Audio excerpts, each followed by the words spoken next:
Hi guys, welcome back to my YouTube channel. It's Toya and I'm here to give you my 2 cents on the Real Housewives of Potomac Season 5 Reunion Part 2. Okay guys, so if you did not watch my review on the Real Housewives of Atlanta Season 13 Episode 3, you could go check it out so you could hear the explanation behind my bear Christmas tree and my hat. Don't forget to like, comment, share, and subscribe. Tell a friend to tell a friend. And let's get into the video. So the reunion starts out, continuing off from last week with Monique talking about Pastor Holy Whore and his Big D.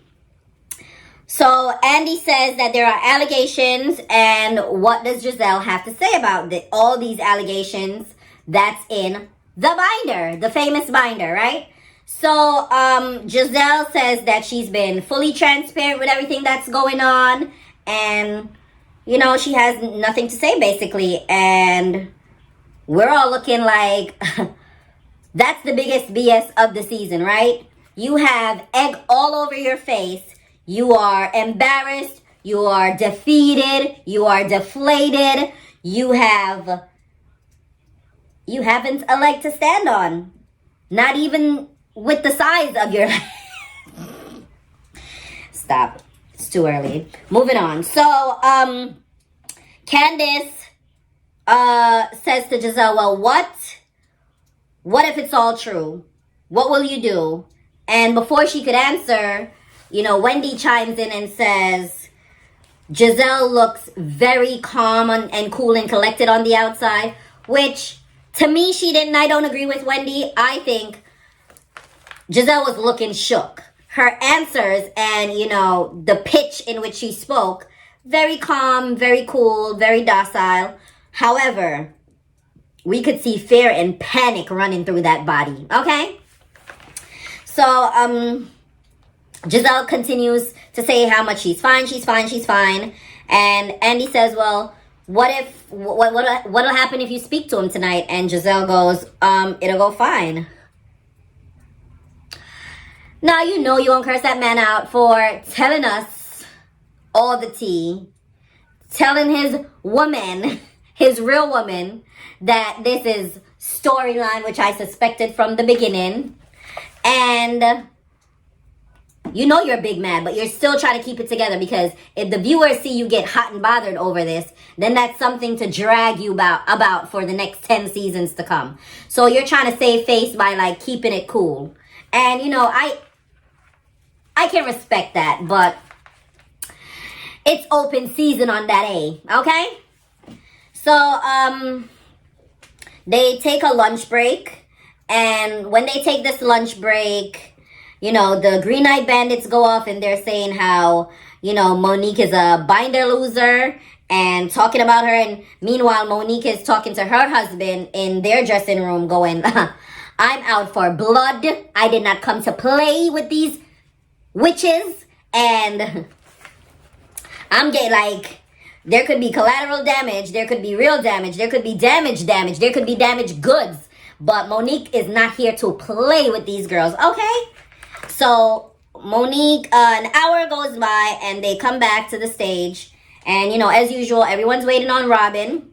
Robin, you need to do better. You're a grown woman. It's time to get it together. I mean, it's one thing to have young kids at home and babies and getting everyone ready. But at this point, you're at the show. You don't have to drive there. Your dressing room is down the hall. What's taking you so long? That's very disrespectful. I don't like people that play with other people's times like that. That is very rude. And you need to get it together. You're old enough now. So, they show Ashley's package, and once they show the reel, then Andy's obviously going to have a bunch of questions. So, Andy apologizes to Ashley before even getting into anything with her. And based on the footage that was in her package, he asks, how do you feel, Ashley, having to every season defend your marriage? Every season having to tell us that Booty Meat Mike doesn't like booty meat. Every season having to, bury a scandal. Aren't you exhausted? And she says that Mike is not at the reunion because he's in South Carolina handling God knows what. We don't buy it. We don't believe it for a second. He just didn't want to be there. He knows he's accused of something else once again, and he wants no parts of it. But, you know, as a TV personality now, I would think that season 1, your first season, you know, it's new territory. You didn't understand. Second season, okay, you realize the reins are getting tighter. You're under a microscope. What is happening with you season after season after season after season after, like,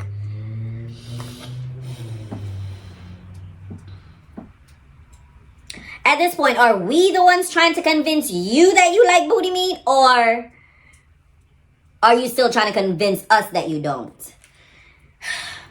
So a viewer, Andy asked a viewer question. Well, Andy says a viewer statement, and the person eventually asked. They said they thanked Ashley for opening up about her postpartum, and they asked how long it took, and, you know, Ashley explained all of that. I'm gonna go through that because that's not the juicy parts, and how long it took her to heal.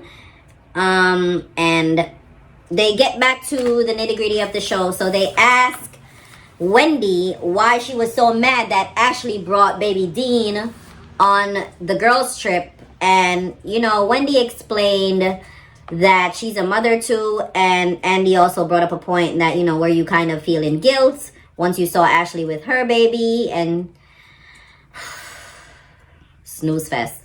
When I first saw that scene, I thought to myself, Wendy's just being a bitch. Wendy needs these views. She needs this camera time. She's new to the show, and she's just trying to secure her spot.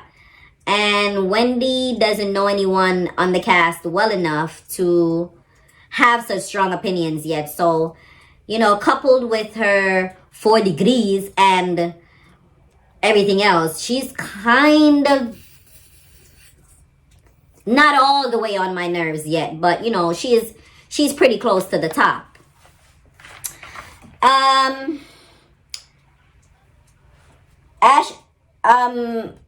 One of the viewers also said, and shout outs to you, viewer. One of the viewers also said that Ashley didn't seem shocked about Mike when she heard about the strip club incident. And for that matter, she didn't really seem shocked at when she was confronting him about it either. She didn't seem irate. She didn't get, you know, super upset and emotional. At this point, Ashley's been through this so many times. It's like waking up and brushing your teeth. She's like, oh, Michael did something again. If you feel like there's still genuine, like, romantic love in that marriage, drop down in the comments and tell me I'm insane. Ashley has not been mentally there for a long time. She's his beard. She's just putting on a front and, you know, helping keeping up his public persona. And she probably has something stashed away for her loyalty.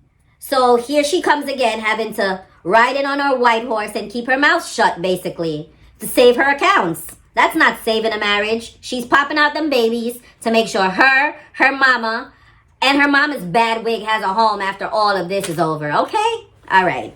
Moving on. So, Andy asked Ashley if this was an open marriage. And Ashley starts babbling about she's had her own indiscretions in the past. And, you know, Michael has forgiven her for her indiscretion. So when they talk about his indiscretions, she, you know, feels the need to forgive him because he was so forgiving towards her. Ashley Darby. Let's just say you said when you were separated, right? So as we've seen in the Real Housewives of Atlanta, separation means different things to different people. Okay, so you were separated and you decided that you wanted to go test out the WAP to see if it was still WAPy, right? Okay. If you feel like it was during a break, then what is your issue? What is he forgiving you for? Secondly, if you were on this break and you did what you were doing, you know, you found a little dude to like give you a little yang yang yang, then I don't understand why you have to forgive him every year on TV over something. What about the things that we're not seeing? What about the things that Mike is getting away with? Because the only way you continue to do this stuff is if you're getting away with some of it. There's no way every single time you step out, you get caught and you continue to do it. The definition of insanity is doing the same thing over and over and expecting different results. So obviously, at some point, you are getting different results. Hello? Can I get a hello? Can I get a hello? So, Andy also brings up the fact that a past cast member, Katie, said that she once slept with someone else from the cast of The Real Housewives of Potomac. And Andy asked Ashley straight up if that someone was her.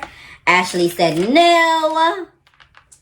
The verdict is still out on that one. So they get to talking about what happened the night that Mike went missing with the stripper and at the hotel. And Mike's explanation was, well, we only kissed and nothing happened.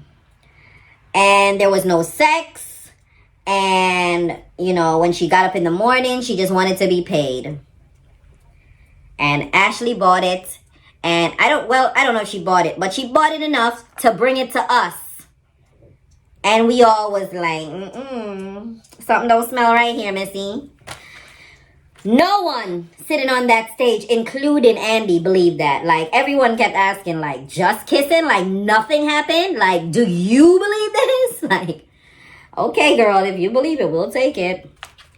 So, Andy asked, you know, now that you're 6 months pregnant with baby number 2, are you concerned about this happening again? And Ashley says, yes. So why are you still there? Tell us why you're still there. If you don't want us to believe it's to fatten your bank accounts, then let us know why you're really there. Because we know it's not love. So, it's for the love of money. Okay? Moving on. So, Karen is wishing Ashley the best of luck in working on her relationship and her marriage. And, you know, she explains that, you know, when family is involved, when you have, you know, it's just not like, you know, a little boyfriend down the street. It's a whole husband and you have children and you're pregnant with one on the way. So it's best to try to work that out and fight for your relationship, you know, until you can't anymore. So Andy directs a question over to Karen after she says that. And Andy's basically saying, well, you know, how come you can wish that for Ashley, but you can't wish the same thing for Giselle? And Giselle also has kids and, you know, a relationship. So what's the difference? And Karen goes, well, I just want the truth from Giselle. And I want for the family to be real. Karen, if you don't stop. Your foot has been on Giselle's neck the entire time. You and Monique put together is going to give Giselle a heart attack on that stage. Okay? Y'all need to cool it. No, don't cool it. I'm loving this. I'm here for it. So, they go on a break, and when they come back, they start talking about the old clip of Michael Darby, a.k.a. the Booty Bandit, squeezing one of the producers' butt on the set last season. And was that last season? That wasn't last season. Whatever that was. Drop down in the comments and remind me of what season that happened. I'm sure they said it, but I forgot. I've been doing a lot, guys. So the producer, he says, they show the old clip and Andy asks Ashley, did your heart sink when you finally saw that clip? Because at first, he was denying that he ever squeezed anyone's butt, right? So when the clip surfaced, Andy wanted to know what was Ashley's reaction when she saw it. And she said no, her heart didn't sink. It was harmless. You know, Mike Darby is that type of guy that is very playful and flirtatious. So once you know him, then you know that that's just how he rolls. And she goes on to say, you can even ask the guy. And Andy says, well, we did. And he was mortified. And he didn't like it one bit. Okay? So I hear a couple of the ladies chime in that, oh yeah, that guy just wanted to keep his job and whatnot. So I guess he wasn't just going to like say he loved it or whatever. I don't know. I don't know what they were getting at with that. And I wasn't following it. So I'm going to move on. Ashley also reveals that her and her husband no longer have a prenup. Judging. And that the clip that we saw them discussing nuptials and agreements were is a clip about her wanting a post-nup. I keep putting my foot on this thing and it moves the camera. Her wanting a post-nup, but that never actually fully came to fruition. So there's that. And Andy asked if she would, you know, leave Michael if this ever happens again. And she fully says, yes, I will leave Michael Darby if he ever cheated again. Let me tell you something, Ashley.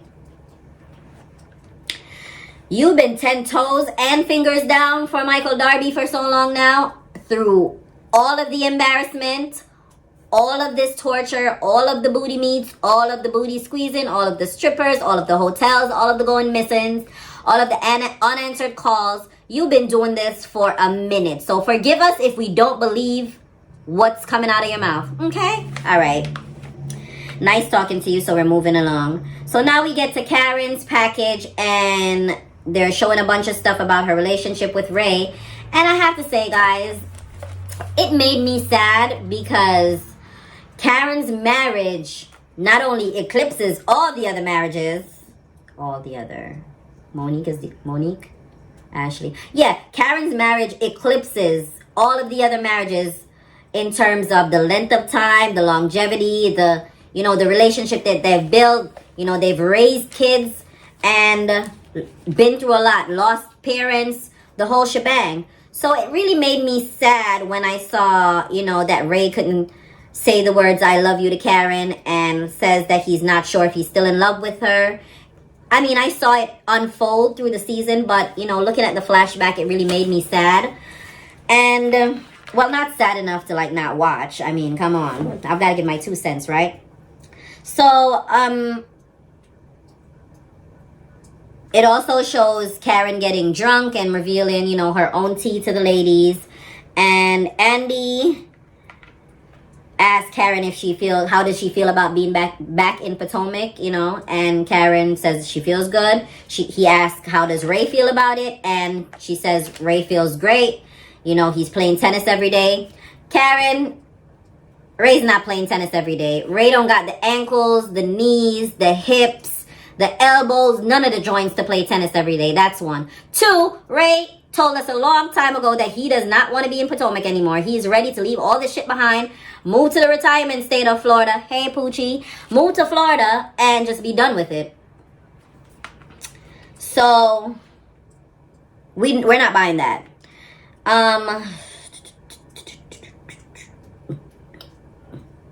Over here.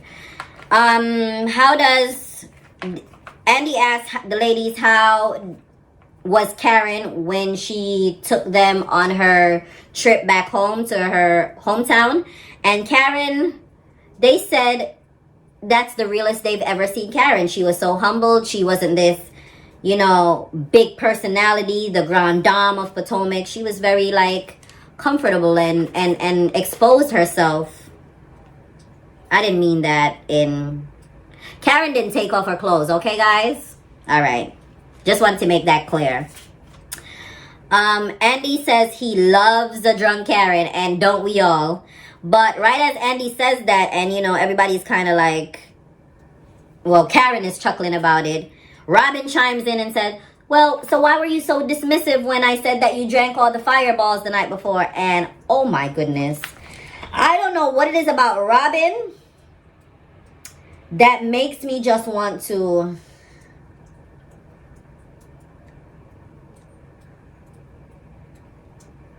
I don't want to say anything too, graphic or disgusting. But sometimes you just want to put a muzzle on that bitch. Stop talking! That is absolutely nuts. Like, she just like, ooh, for the life of me, sometimes I just don't know why she chimes in. I mean, I guess she doesn't have enough of a storyline, so she has to insert herself in other people's business. And to a degree, I can understand you chiming in for your bestie Giselle all the time, but some things just have nothing to do with you. And as my people would say, you're too enough.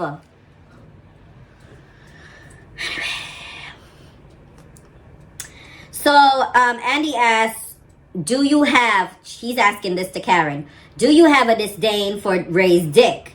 And he's asking that on the heels of a flashback that showed when Robin was revealing that the last time Karen got drunk previously to the girl, before the girls' trip, that she mentioned, you know, being disgusted by Ray's dick. So Andy asked the question and Karen says, absolutely not. And, you know, that's very disgusting and distasteful that was brought up. And Karen explains that she was a spoiled brat of a wife. And when, you know, the money conversation came up about Ray owing her money because she bailed him out of whatever financial issues they were having a few seasons back, she realized, she did some self-evaluation, realized she was so spoiled in the marriage. This man, you know, allowed her to essentially be a stay-at-home figure. And when she was, you know, Tootsie rolling all across Potomac, being on all these boards and everything, it was his money-making skills that was bankrolling her lifestyle. So she realized that he didn't owe her a dime after that. And I have to say, you know, I commend that, because a lot of people nowadays is just so me, I. And, you know, sometimes you miss when people actually came together and, like, brought up a family. But on the flip side of things, you also have to protect yourself. So don't ask me. Don't ask for my 2 cents on this. But, you know, I wish the best for Karen and Ray, because who just goes through all this marriage, gets to this far, and it just falls apart because of reality TV. Moving on. Andy poses the question to Monique about, you know, her finances and how that goes in her household. And she says, you know, well, Chris brings in all the money, and the little money I make from my podcast and my little odds and ends, that's just what I make to reinvest in myself. But my husband's, you know, stock portfolio is incredible, and he still makes the big bucks, because Andy tried to say that he's not making all that money because he's not running on that grass getting hit no more. He also asked the same question of Robin, you know, who controls the purse strings basically. And Robin says, you know, her household is 50-50. Her and Big Zaddy Juan goes 50-50 on everything, because she's very careful about not emasculating her man. Our man. Juan, you didn't call me. Call me. When Andy asked Karen, how did it feel when Ray said what he said about, you know, not loving her? And before Karen could answer, Giselle goes, it looks like this wasn't your first time hearing it, and it looks like, you know, you were completely embarrassed. Oh, but wait, but I'm rooting for your marriage. See, these girls are so nice, nasty. They say the nastiest, rudest things to each other, like, oh, you look like a potato sack and your feet stink, but I'm glad you're walking around. Like, that's always been crazy to me, but it's a formula that works, so here we go. So she couldn't wait to just chime in with that, and Karen had to shut her down, like, listen, I know to you it looks like this, and you're dying for a moment to read me, because I've been reading you for filth this entire time since you've been here. But no, baby, I was hurt, not embarrassed. Check, there's a difference. Okay, I liked how Karen wrapped that one up for her. So Andy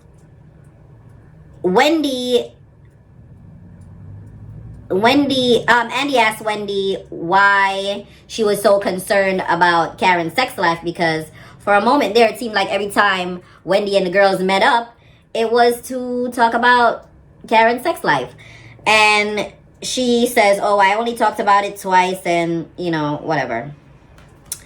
The viewers also see that Karen has been revealing more of herself, and the viewers and Andy saying that Karen has been the realest she's ever been since she's been on the show. And Karen tried to hop on that wagon herself by saying, she's been growing and revealing and doing all this. Andy had to stop her in her tracks, like, no, Karen, you found your way to spin your way out of everything, every question asked. We don't know. We didn't know where you lived for a long time. We didn't know, whatever. We didn't know a lot of things about you.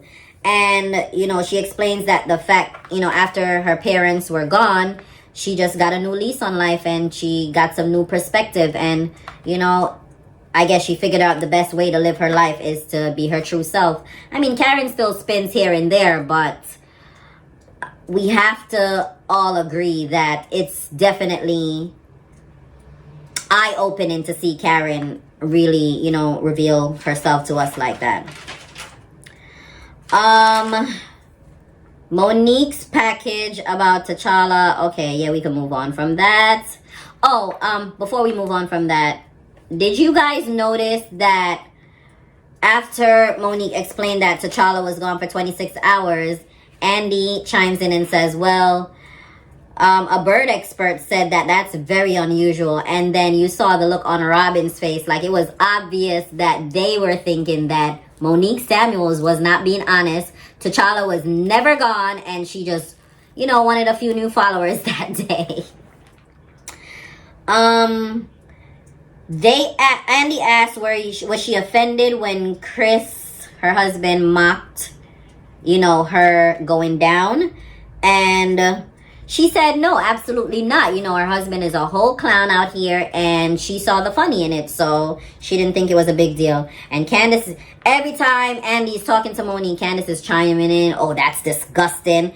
So Monique clapped back and shut her up. Monique was like, your husband says you're bipolar with the flip of a light switch. Boom!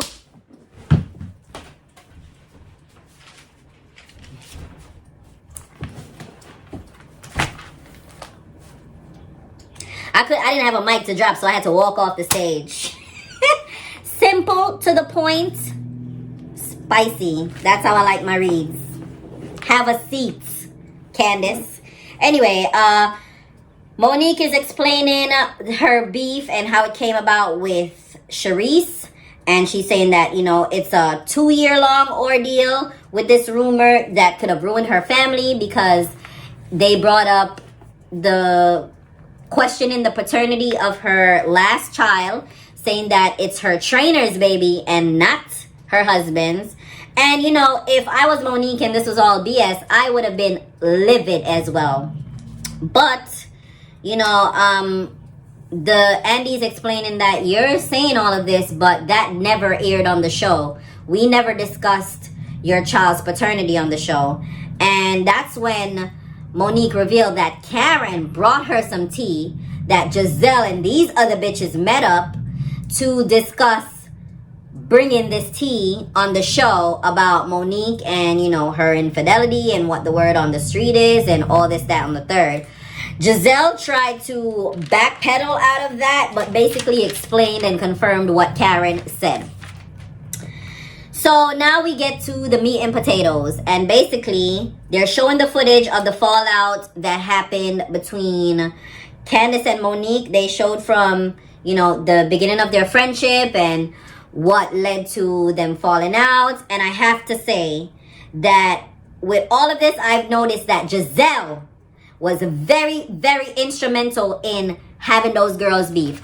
Every time one said something, Giselle brought it back, and she brought it back and put her own little sauce on it. Giselle stirs the pot and hides the spoon.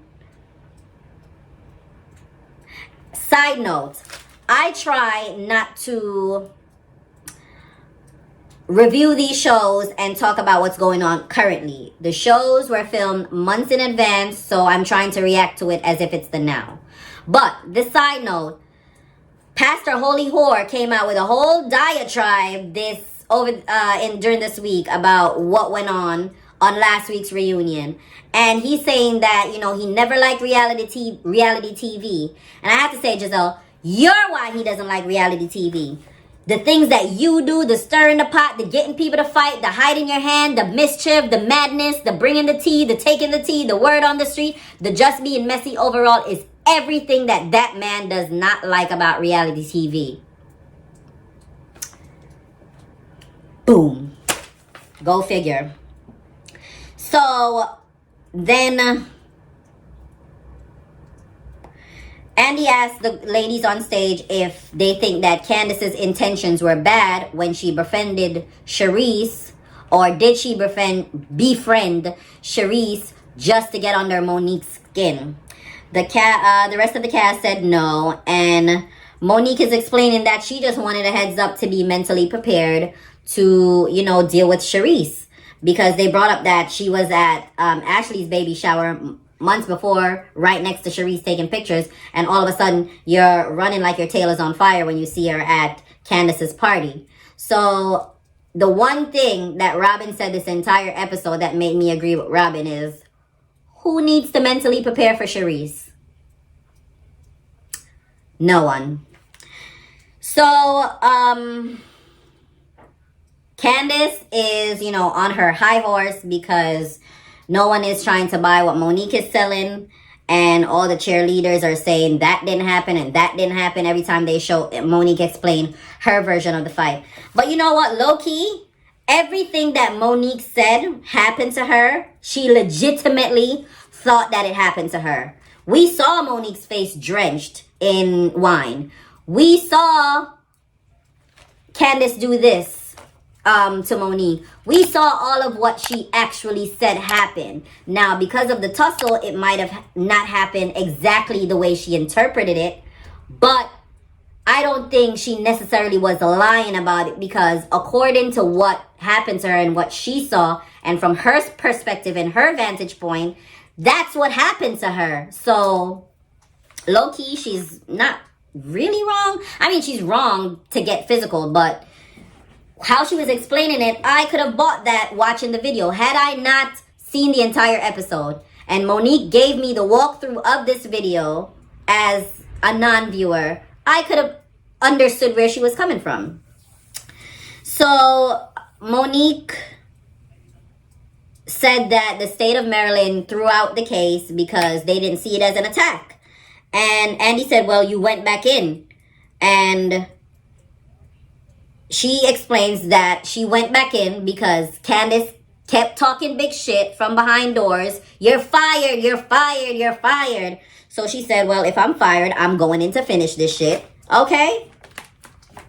I'm not even going front. Monique is one of the realest on this show. They call her dry and... what was it? Dry and something. Anyway, I'll get to that. So Andy's asking, why did you call the meeting after it happened? Why did you call the meeting with everybody else? And she said, well, she wanted to apologize to the ladies for putting them in harm's way. Nobody was buying it again. And how can you? Most of you got up and left. So, and you didn't want to hear it anyway. You didn't sit in that room with an open mind wanting to hear Monique's side. And Candace was loving every bit of it. So Andy starts to ask Candace about, the fight, and Candace starts with the ball in as soon at, I don't think Andy finished the sentence before the waterworks started. And Monique goes, well, can I say something while she's gathering herself? Guys, I have to show you this. Candace goes, no! How do you go from, inconsolable to such an aggressive no? She goes, I'm still fucked up. I'm still not okay. And I'm like, girl. So I guess Giselle realizes that, people were going to have something to say about this. Like, Candace, this happened almost a year ago. And it's not as if there was 10 people there part in that little hair flip scuffle. It wasn't a real fight. No one really, you know what? Don't even come for me, because I'm not trying to like downplay really what happened to you. But I think my 2 cents are that you're laying it on a bit thick. So Giselle chimes in again and says, you know, everyone is going to say, well, get over it. And, you know, mental trauma is a big deal. And mental trauma is a big deal. I'm not taking that from anyone. But